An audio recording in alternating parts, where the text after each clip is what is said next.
বাতৰি এটা প্ৰকাশ পাইছে যে ধেমাজি জিলাৰ মানে শিক্ষামন্ত্ৰীৰ গৃহ জিলাত এখন বিদ্যালয়ত শিক্ষক নথকাৰ বাবে এটা ছাত্ৰ সংগঠনে তাতে শিক্ষক দি পেলাই পঢ়া শুনা আগবঢ়াই নিছে।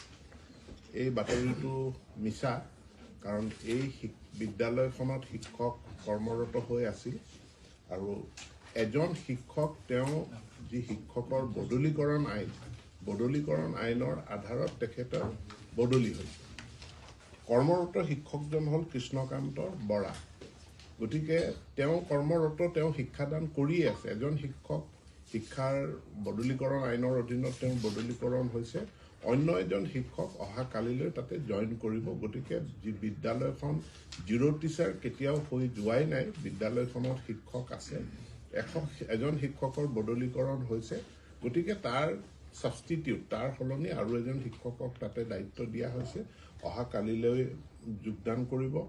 আৰু তাৰোপৰি এইগৰাকী কৃষ্ণকান্ত বৰা তেখেত নিৰ্বাচিত হৈছে CRCCৰ কাৰণে, কিন্তু তেখেতক ৰিলিজ দিয়া হোৱা নাই বা তেখেতে মানে বিদ্যালয়খন এৰি যাব নোৱাৰে।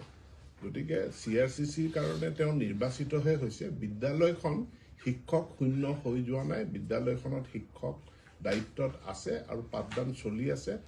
উপৰঞ্চি আৰু এজন শিক্ষক অহা কালিলৈ বিদ্যালয়খনত যোগদান কৰিব। ধন্যবাদ।